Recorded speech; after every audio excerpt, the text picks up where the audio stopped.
Everyone, दृष्टि के teaching exam YouTube channel में एक बार फिर से आपका स्वागत है। मैं हूं गीतांजलि शुक्ला। जैसा कि आप सभी जानते हैं, हम यहाँ ज्योग्राफी विषय के नेट जेआरएफ में विगत वर्षों में जितने भी प्रश्न पूछे गए हैं उन प्रश्नों पर चर्चा कर रहे हैं, यानी पीवाईक्यू, ज्योग्राफी के पीवाईक्यू। ठीक है। किसी भी तैयारी के लिए दो चीजें बहुत इंपॉर्टेंट होती हैं जब आप एग्जाम देने जाते हैं। सबसे पहले कि आपने उसका सिलेबस कितना कवर किया है, आपने सिलेबस के अकॉर्डिंग सारी चीजें तैयार की हैं या नहीं। और दूसरी बात कि यदि आपने सारी चीजें कवर कर ली हैं तो आपने विगत वर्षों के प्रश्नों को किस तरीके से हल किया है, आपने उन प्रश्नों को ठीक से सॉल्व किया है या नहीं। और तीसरा यह भी कि क्या आपने पीवाईक्यू सॉल्व किया है, क्योंकि कई बार पीवाईक्यू के आधार पर आप चीजें रिवाइज करते हैं। पीवाईक्यू के आधार पर आप चीजों को ठीक से समझते हैं और परीक्षा में पूछे गए जो प्रश्न हैं उनके पैटर्न को जानने की कोशिश करते हैं। ठीक है, इसलिए पीवाईक्यू हमारे लिए इंपॉर्टेंट है। तो ज्योग्राफी विषय के पीवाईक्यू की सीरीज में हमने जियोमॉर्फोलॉजी से जुड़े हुए लगभग सभी प्रश्न हल कर लिए हैं और अभी हम जलवायु विज्ञान से जुड़े हुए प्रश्नों को हल कर रहे हैं। ठीक है, तो लगभग 2015-16 तक के प्रश्न हमने हल कर लिए हैं। 2024 से सीरीज को आगे बढ़ाते हुए हम हल करते हैं हमारे अगले प्रश्नों को। प्रश्न है, जॉर्ज हेडली द्वारा प्रतिपादित सिंगल सेल सर्कुलेशन मॉडल के अनुसार वैश्विक वायुमंडलीय परिसंचरण के लिए सर्वाधिक महत्वपूर्ण कारक है। ऑप्शन है पृथ्वी का घूर्णन, ऑप्शन बी है जेट स्ट्रीम, ऑप्शन सी है विषुवत रेखा पर अवतलन और ऑप्शन डी है विषुवत रेखा और ध्रुव के बीच तापमान में अंतर का होना। यूजीसी नेट जून 2015 के सेशन में प्रश्न पत्र में यह प्रश्न पूछा गया था। प्रश्न को ठीक से समझना, ठीक से पढ़ना इंपॉर्टेंट हो जाता है। ठीक है, प्रश्न में क्या पूछा जा रहा है, जॉर्ज हेडली द्वारा प्रतिपादित single cell circulation model, single cell circulation model को और क्या कहा जाता है, Hadley cell model, Hadley cell model है ना। इस मॉडल के अनुसार वैश्विक वायुमंडलीय परिसंचरण के लिए सर्वाधिक महत्वपूर्ण कारक है, यानी वैश्विक लेवल पर जो वायुमंडलीय परिसंचरण हो रहा है उसके लिए क्या सबसे ज्यादा इंपॉर्टेंट है।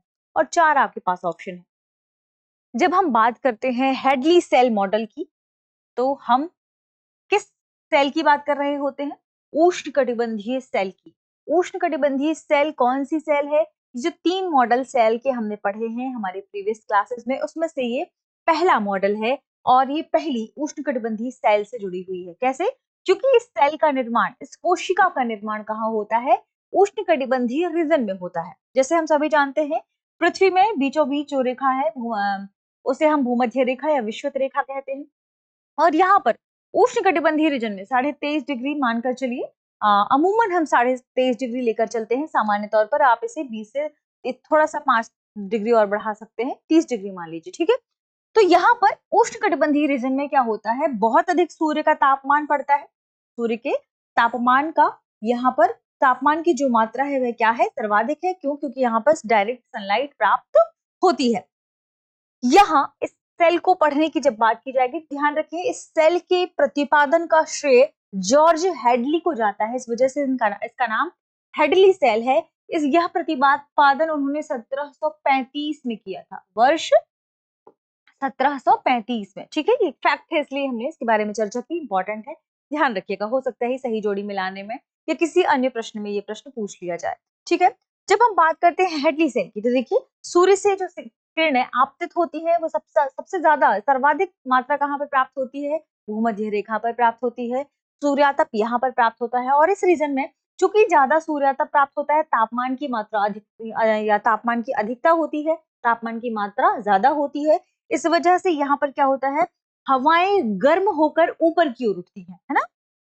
तो हम यहाँ लिखते हैं हवाएं गर्म होकर ऊपर की ओर उठ रही हैं। ठीक है, ऊपर की ओर जब ये हवाएं गर्म होकर हल्की होकर ऊपर की ओर उठती हैं तो ये ऊपर कितने किलोमीटर तक पहुंचती है, मान लीजिए पृथ्वी है और पृथ्वी में ये हवाएं ऊपर की ओर उठने के साथ 8 से 12 किलोमीटर, क्षोभ मंडल के ऊपरी हिस्से की बात कर रहे हैं, तो क्षोभ मंडल में ही 8 से 12 किलोमीटर पर ये हवाएं क्या होती हैं, दोनों दिशाओं की ओर मुड़ जाती हैं, कुछ इस तरीके से, कुछ इस तरीके से। ठीक है, यहाँ पर नॉर्थ पोल है ना, तो ये हवाएं 8 से 12 किलोमीटर पर ऊंचाई की ओर उठकर जो यहाँ से ठंडी यहाँ पर जो सूर्यातप की वजह से हवाएं गर्म हुई थी, हवाएं गर्म होकर हल्की होकर ऊपर 8 से 12 किलोमीटर तक उठती हैं और 8 से 12 किलोमीटर तक उठने के बाद यहाँ ऊपर जाकर क्या होती है, दोनों दिशाओं की ओर मुड़ जाती हैं। कुछ हवा साउथ या दक्षिणी गोलार्ध की तरफ जाती है और हवा की कुछ मात्रा उत्तरी गोलार्ध की तरफ मुड़ जाती है। फिर ये 30 से 32 डिग्री नॉर्थ अक्षांश पर और 30 से 32 डिग्री, कहीं कहीं 35 भी मिलेगा आपको, साउथ अक्षांश पर ये हवाएं क्या होती हैं, यहाँ पर पहुंचती है। अब यहाँ पर पहुंचने के क्रम में देखिए, यहाँ से हाई जो उपोष्ण कटिबंधीय उच्च वायुदाब वाला क्षेत्र है, ठीक है। अब ये मान लीजिए कि ऊपर से ध्रुवीय हवाएं चलती हैं जो क्या होती हैं, या उपध्रुवीय हवाएं आप कह सकते हैं, या आप कह सकते हैं हाई प्रेशर से चलने वाली हवाएं। जो हवाएं हाई प्रेशर से चलती हैं वो क्या होती हैं, शीत हवाएं होती हैं, ठंडी हवाएं होती हैं। तो इन ठंडी हवाओं के संपर्क में आने की वजह से ये जो गर्म हवा इस तरफ मुड़ी थी, क्या होती है, ठंडी हो जाती है। और जैसे ही हवाएं ठंडी होती है तो 30 से 32 नॉर्थ पर, 30 से 32 अक्षांश नॉर्थ पर ये हवाएं क्या होती हैं, ठंडी होने की वजह से इनका क्या हो जाता है, अवरोहण हो जाता है। ठीक यहाँ पर भी ठंडी हवाओं के मिलने से ये हवाएं, ये गर्म हवाएं ठंडी हो जाती हैं और 30 से 35 या 3 से 32 डिग्री अक्षांश पर इन हवाओं का क्या हो जाता है, अवरोहण हो जाता है। ये हवाएं नीचे की ओर आ जाती हैं। अब यहाँ पर ये हवाएं अवरोहित हुई, ठीक है।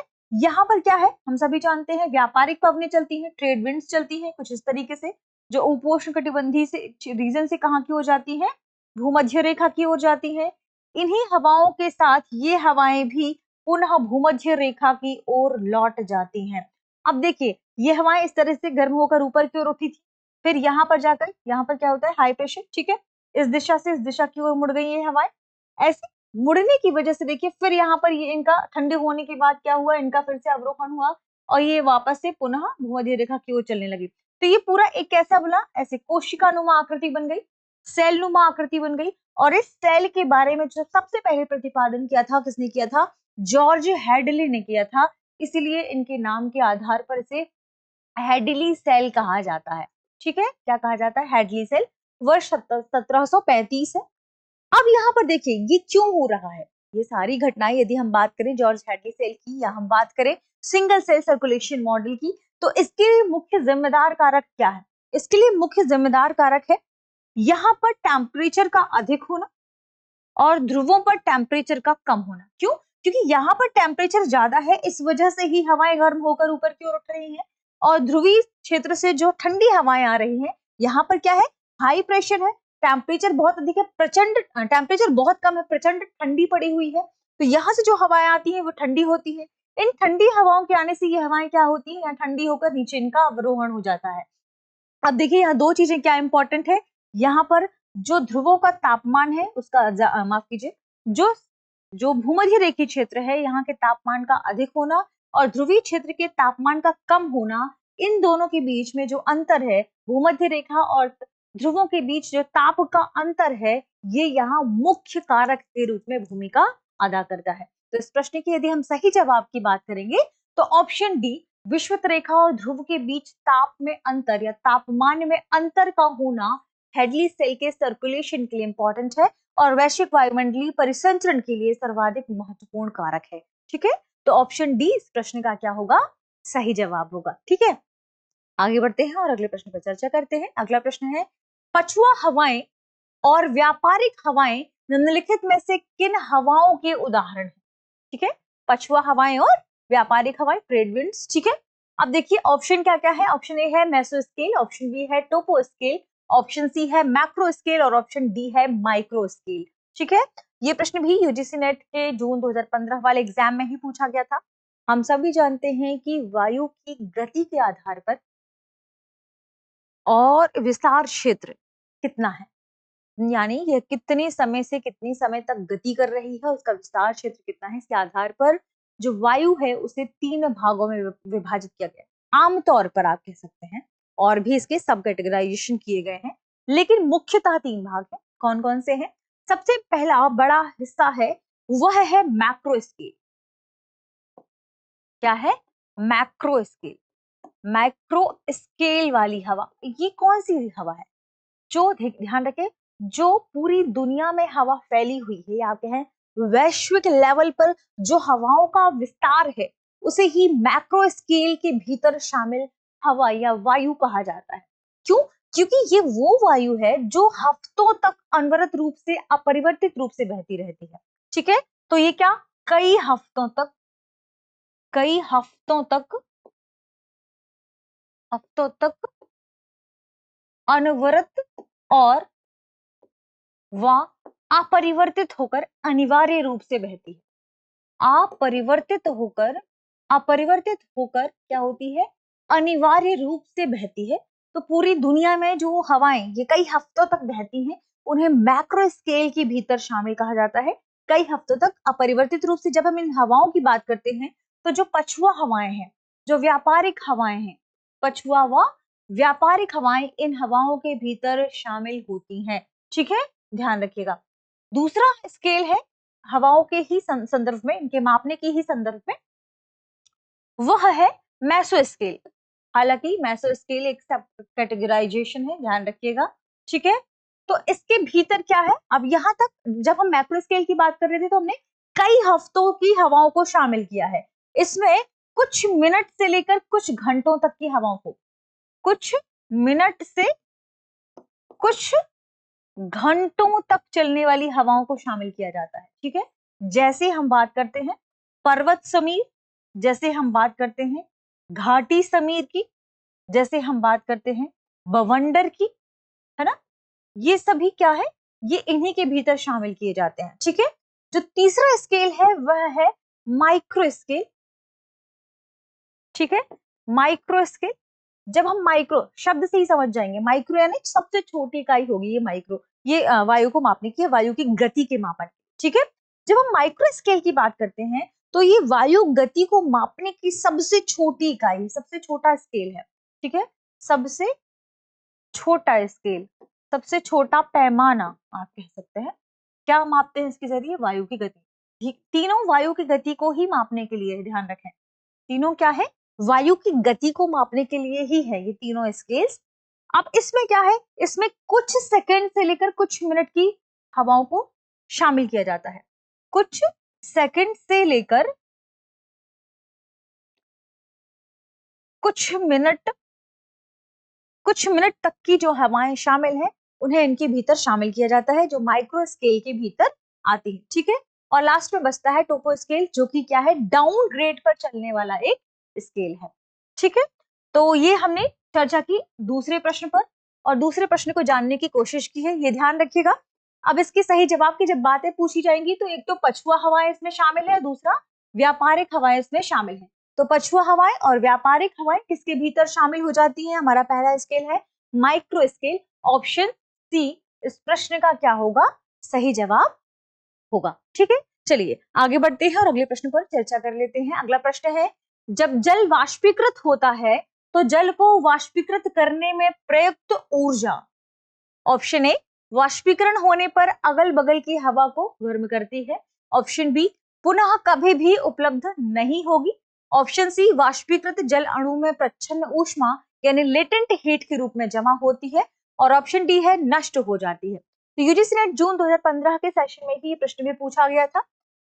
पहला, जल वाष्पीकृत होता है, इसमें जल को वाष्पीकृत करने में प्रयुक्त ऊष्मा या ऊर्जा की बात की जा रही है, यानी जल की अवस्थाओं के संदर्भ में ये प्रश्न है। ध्यान रखिएगा, जब हम जल की अवस्थाओं के संदर्भ में प्रश्न पूछते हैं या प्रश्न पढ़ते हैं, तो इसमें क्या चीजें इंपॉर्टेंट हो जाती हैं कि किस अवस्था में किस तरीके से ऊर्जा का परिवर्तन हुआ।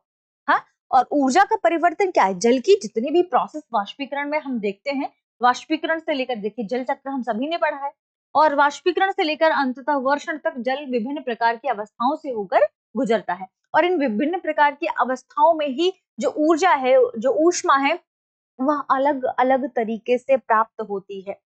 ठीक है, तो ध्यान रखें, जब जल वाष्पीकृत होता है, तो यहाँ तो जल अभी द्रव अवस्था में है, तरल अवस्था में है। तरल अवस्था से जब जल वाष्पीकृत होता है, तो किस में कन्वर्ट होता है? गैसीय अवस्था में कन्वर्ट होता है। ठीक है, तरल अवस्था से गैसीय अवस्था में कन्वर्ट होता है। और जब यह तरल से गैसीय अवस्था में कन्वर्ट होता है, तरल यानी H2O, H2O में जो रासायनिक बॉन्ड है, इन H2O के जो अणुओं को बांधने वाला रासायनिक बॉन्ड है, यहां पर एक ऊर्जा काम करती है। इस रासायनिक बॉन्ड को तोड़ने के लिए जो ऊर्जा काम कर रही है, ताकि जब ये अणु टूट जाएं, टूटने की वजह से ये अणु गैसीय अवस्था में कन्वर्ट हो जाते हैं। तो यहाँ पर जो ऊर्जा काम करेगी इस रासायनिक बॉन्ड को तोड़ने के लिए, वह जरूरी है। ठीक है, ध्यान रखिएगा। तो इसको तोड़ने के लिए क्या है, ऊर्जा दी जाएगी, ऊर्जा का प्रवेश किया जाएगा, ऊर्जा के प्रवेश की आवश्यकता होगी, ताकि जो जल के रासायनिक बंध हैं ये टूट सके और अणु गैसीय रूप में परिवर्तित हो सके, क्योंकि जल का वाष्पीकरण पूछा जा रहा है प्रश्न में। ठीक है, तो तरल में प्रविष्ट जो ऊर्जा है, पानी के अणुओं को एक साथ रखने वाले जो रासायनिक बॉन्ड है, इसे तोड़ने की कोशिश के लिए आपको क्या करना पड़ेगा, बाहर से आपको देना पड़ेगा ऊर्जा, या इसके भीतर ही जो, अब ये बाहर से ऊर्जा क्या है, जैसे ही जल को तापमान प्राप्त होगा, तापमान यानी ताप, टेम्परेचर है ना, कैसे मिलता है, सूर्य की किरणों से, वैसे ही जल वाष्पीकृत होता है। तो यहाँ जो ऊर्जा मिली, जिससे ये ऊर्जा के कारण जो रासायनिक बंध टूट गए और उसके बाद ये क्या हुआ, गैसीय रूप में परिवर्तित हो गया। ठीक है, तो तरल चरण से वाष्प जो है, वाष्पीचरण के लिए या वाष्पीकरण के लिए ऊर्जा के प्रवेश की आवश्यकता होती है, ध्यान रखिएगा, इनपुट देने की आवश्यकता होती है, ताकि जो जल है वह वाष्पीकृत हो सके। ठीक है, वाष्पीकृत हो सके। और वाष्पीकरण के दौरान तरल में प्रविष्ट जो ऊर्जा है, वह पानी के अणुओं को एक साथ रखने वाले रासायनिक बॉन्ड को तोड़ती है। ठीक है, और इससे तोड़कर जो अणु है वे क्या, बाहर निकलकर गैसीय रूप में परिवर्तित हो जाते हैं। ठीक है, अब देखिए, जब ये गैसीय रूप में परिवर्तित, हम सभी जानते हैं इनका संघनन भी होता है, और संघनन में के लिए क्या जरूरी होती है, उसकी गुप्त ऊष्मा जरूरी होती है। तो जब गैस के अणुओं को वापस से ठंडा किया जाता है, ठंडा करने के लिए संघनन, ध्यान रखें, इसमें क्या होता है, गुप्त ऊष्मा निकलती है। तो जो लेटेंट हीट की बात की जाती है, गुप्त ऊष्मा की बात की जाती है, प्रच्छन्न ऊर्जा की बात की जाएगी, वो वाष्पीकरण वाले प्रश्न में, ध्यान रखें, काम करती है। तो जब गैस के अणुओं को ठंडा किया जाता है और एक तरल में पुनः से संयोजित किया जाता है, तो यहाँ जो ऊष्मा काम करती है वे क्या होती है, लेटेंट हीट होती है, ध्यान रखिएगा। ठीक है, उसे हम प्रच्छन्न ऊष्मा कहते हैं, और यही प्रच्छन्न ऊष्मा क्या होती है, वापस से परिवेश में छूट जाती है। तो इस प्रश्न के सही जवाब की बात करें, ऑप्शन सी, वाष्पीकृत जल अणुओं में प्रच्छन्न ऊष्मा के रूप में जमा होती है, ये प्रश्न का सही जवाब है। आगे बढ़ते हैं, अगले प्रश्न को सॉल्व करते हैं। अगला प्रश्न है, मौसमविद उष्णकटिबंधीय चक्रवातों को निम्नलिखित के अनुसार 3 प्रमुख श्रेणियों में वर्गीकृत करते हैं। ठीक है, कौन, मौसमविद, जो मौसम के बारे में जानकारी देते हैं, वे उष्णकटिबंधीय चक्रवातों को निम्नलिखित के अनुसार 3 मुख्य श्रेणियों में वर्गीकृत करते हैं। हमारे पास ऑप्शन है, ऑप्शन ए चक्रवात के केंद्र में वायुदाब के अनुसार, ऑप्शन बी वर्षण के अनुसार, ऑप्शन सी चक्रवात का व्यास, और ऑप्शन डी पवन। जून 2015 वाले सेशन में ही ये प्रश्न भी पूछा गया था। जब हम उष्णकटिबंधीय चक्रवातों की बात करते हैं, यानी हम किस रीजन की बात कर रहे हैं, हम बात कर रहे हैं 15 से 23.5 डिग्री, या 15 से आप माने 30 डिग्री के 5 डिग्री से 30 डिग्री के बीच में उत्पन्न होने वाले चक्रवातों की, इन्हें हम क्या कहते हैं, उष्णकटिबंधीय चक्रवात। ठीक है, उष्णकटिबंधीय चक्रवात। उष्णकटिबंधीय चक्रवातों का निर्माण मकर रेखा से कर्क रेखा के बीच में, या आप यदि ऊपर से नीचे की तरफ चलें तो कर्क रेखा से मकर रेखा के बीच में होती है। ये विनाशकारी या आप कह सकते हैं कि जिनका प्रभाव क्या है, नकारात्मक हो उस रीजन के लिए, तो ये विनाशकारी बवंडर होते हैं। हवाओं के, बहुत तीव्र गति से चलने वाली हवाओं के क्या होते हैं, बवंडर होते हैं, जो जान माल की हानि करवा सकते हैं। तो जब हम उष्णकटिबंधीय चक्रवातों के संदर्भ में बात करते हैं, तो ध्यान रखिएगा, हम इस रीजन की बात कर रहे हैं, उष्णकटिबंधीय रीजन की बात कर रहे हैं, और इस रीजन में महासागरीय सतहों पर जो चक्रवाती बवंडर, या आप कह सकते हैं विनाशकारी बवंडर उत्पन्न होते हैं हवाओं के, उन्हें हम उष्णकटिबंधीय रीजन, उष्णकटिबंधीय चक्रवात कहते हैं। किस रीजन में है ये भी हमने देख लिया। ठीक है, अमूमन कर्क से मकर रेखा के बीच ये उत्पन्न होते हैं। ठीक है, अब देखिए, उष्णकटिबंधीय क्षेत्रों के ये महासागरों में उत्पन्न होते हैं, लेकिन धीरे धीरे क्या है, इनकी गति स्थलीय क्षेत्रों की ओर होती है। तो जितना उच्च प्रभावशील या प्रभावकारी ये महासागरीय सतह पर होते हैं। जैसे जैसे ये स्थल के नजदीक जाते हैं इनका प्रभाव कम होता जाता है, इनकी तीव्रता भी कम हो जाती है और स्थल के आंतरिक हिस्सों तक प्रवेश करते करते ये नष्ट हो जाते हैं। ठीक है, अब यहाँ सवाल उठता है कि उष्णकटिबंधीय चक्रवातों के प्रकारों के संदर्भ में कि मौसमविद किस आधार पर इनके 3 प्रकारों के बारे में चर्चा करते हैं। चूंकि उष्णकटिबंधीय चक्रवातों का निर्माण ही किस आधार पर होता है कि वायु की गति कितनी तेज है ना।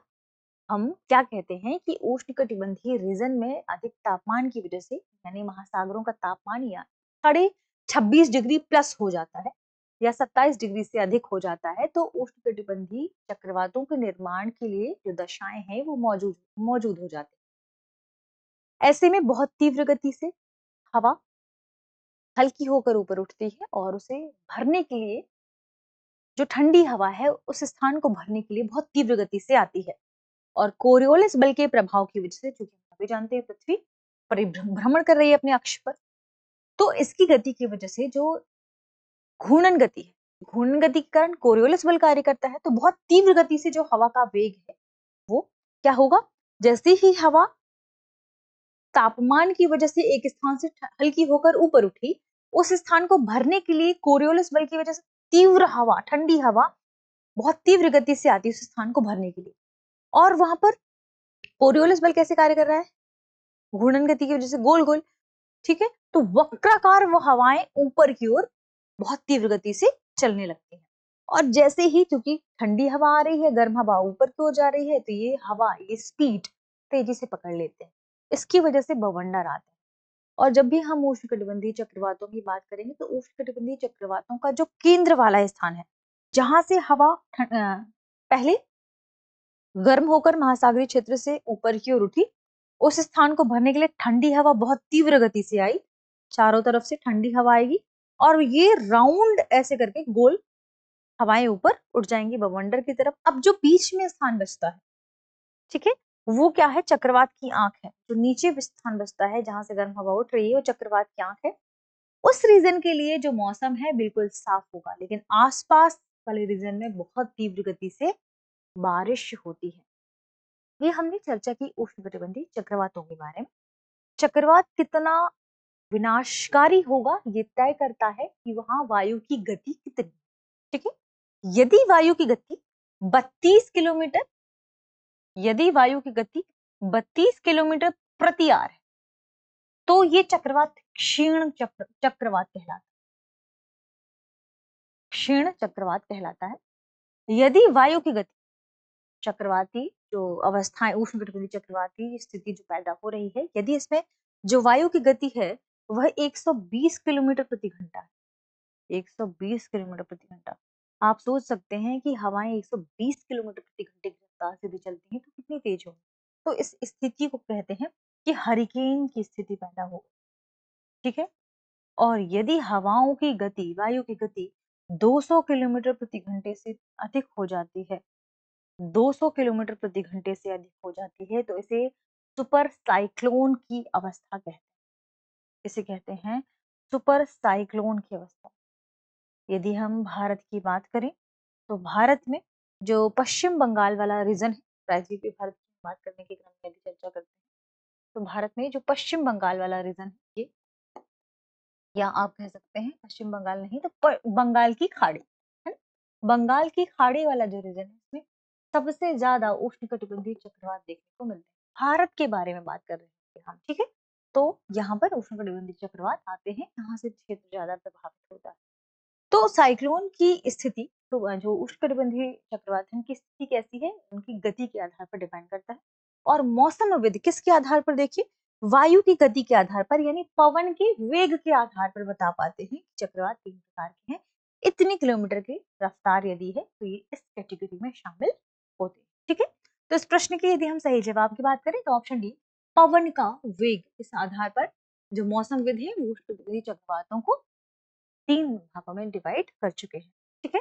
चलिए आगे बढ़ते हैं और अगले प्रश्न पर भी चर्चा कर लेते हैं। अगला प्रश्न है, हवा की दी हुई मात्रा में 20 ग्राम जल वाष्प है, उसी तापमान पर 80 ग्राम जल वाष्प होने से वह हवा संतृप्त हो जाएगी। ठीक है, अब आपको बताना है कि कब कितनी मात्रा है वह, और जिसकी वजह से अगर आप 80 देंगे तो संतृप्त हो जाएगी। कुल मिला के बात यदि प्रश्न को समझने की पूछी जाए तो इतनी सी है कि हवा की एक दी हुई मात्रा में 20 ग्राम जलवाष्प है। आपके पास जो हवा है ये, ठीक है, इसमें 20 ग्राम जलवाष्प, 20 ग्राम। अब पूछा जा रहा है कि उसी तापमान पर, जो टेम्परेचर यहाँ है, सेम टेम्परेचर की बात की जा रही है, कि उसी तापमान पर 80 ग्राम जलवाष्प होने से वह हवा संतृप्त हो जाती है। हवा की संतृप्त होने की अवस्था कौन सी अवस्था है? वह अवस्था है जिसे हम सापेक्षिक आर्द्रता के तौर पर जानते हैं, यानी वह अवस्था जहां पर उस हवा के जलवाष्प ग्रहण करने की क्षमता क्या हो जाए? संपूर्ण हो जाए, समाप्त हो जाए। मैक्सिमम जो जलवाष्प ग्रैब कर सकती थी, ग्रहण कर सकती थी, वो उसने कर लिया है, तब कहते हैं कि वह हवा की संतृप्त अवस्था कहलाती है। देखते हैं कितने परसेंट और उसे चाहिए होगा कि वह संतृप्त हो जाए। ऑप्शन ए 40%, ऑप्शन बी 100% और ऑप्शन सी है 25% और ऑप्शन डी है 80%। जब हम बात करते हैं किसकी, ध्यान रखिएगा, जलवाष्प की, जलवाष्प ग्रहण करने की क्षमता की, तो एक चीज जो हमें चर्चा में शामिल करना चाहिए वह है सापेक्षिक आर्द्रता। ठीक है, सापेक्षिक आर्द्रता, देखिए सापेक्षिक आर्द्रता से जुड़ा ही हुआ ही यह प्रश्न है। तो किसी निश्चित तापमान पर टेम्परेचर क्या है? निश्चित है। किसी निश्चित तापमान पर, यहां पर टेम्परेचर, तापमान क्या है? निश्चित है। इस तापमान पर, निश्चित तापमान पर वायु में उपस्थित जलवाष्प की मात्रा, वायु में उपस्थित जलवाष्प की मात्रा और जलवाष्प ग्रहण करने की क्षमता, उसी वायु में जलवाष्प ग्रहण करने की क्षमता, जलवाष्प ग्रहण करने की क्षमता यानी उसकी संतप्तता वाली अवस्था की बात की जा रही है। तो और वायु द्वारा जलवाष्प ग्रहण करने की क्षमता,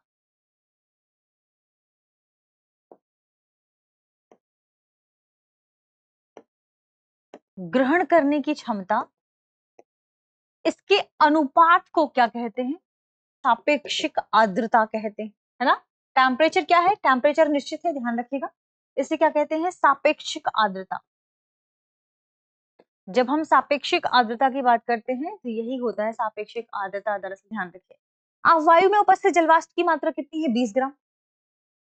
ठीक है, और उसी तापमान पर 80 ग्राम, बिल्कुल इतनी कैपेसिटी है, जलवाष्प ग्रहण करने की क्षमता कितनी है? 80 ग्राम है।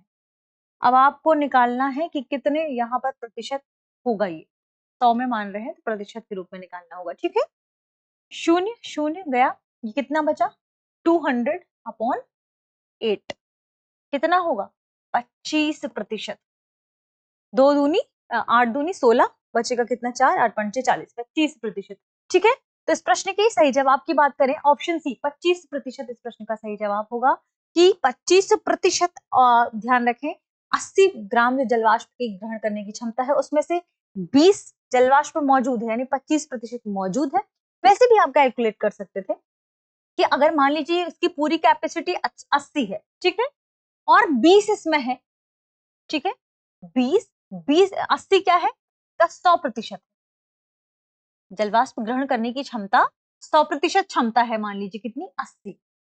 80 किसके बराबर हो गया? 100% के बराबर हो गया। अब इस 80 की यदि आप 20 की बात करें, जैसे ही आप निकालेंगे तो आप क्या पाएंगे कि अब क्या बच रहा है? 20 है। 20 क्या है? 100 है। अब आप इसमें कैलकुलेट कर लें, यदि 100% 80 आ रहा है तो 20% क्या है इसका? 25%।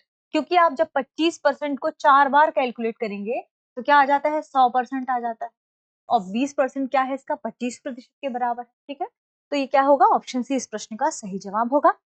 और इस तरीके से हमने आज के सेशन में कुछ खास इंपॉर्टेंट प्रश्नों पर चर्चा की जो आपके एग्जाम के लिहाज से इंपॉर्टेंट है। इन टॉपिक को समझना, इन टॉपिक पे डिस्कशन करने के पश्चात जो तथ्य आते हैं तथ्यों को भी जानना। ठीक है, तो हम जब 5 प्रश्न हल कर रहे होते हैं तो दरअसल हम उसमें काफी सारी कंटेंट को डिस्कस कर रहे होते हैं, उससे जुड़े हुए उस टॉपिक के सभी चीजों को कवर करने की कोशिश करते हैं ताकि कोई भी प्रश्न पूछा जाए तो आप उसे हल करने की स्थिति में रहें। ठीक है, मिलते हैं हमारे अगले सेशन में। आप सभी पढ़ते रहें, रिवीजन करते रहें। शुक्रिया।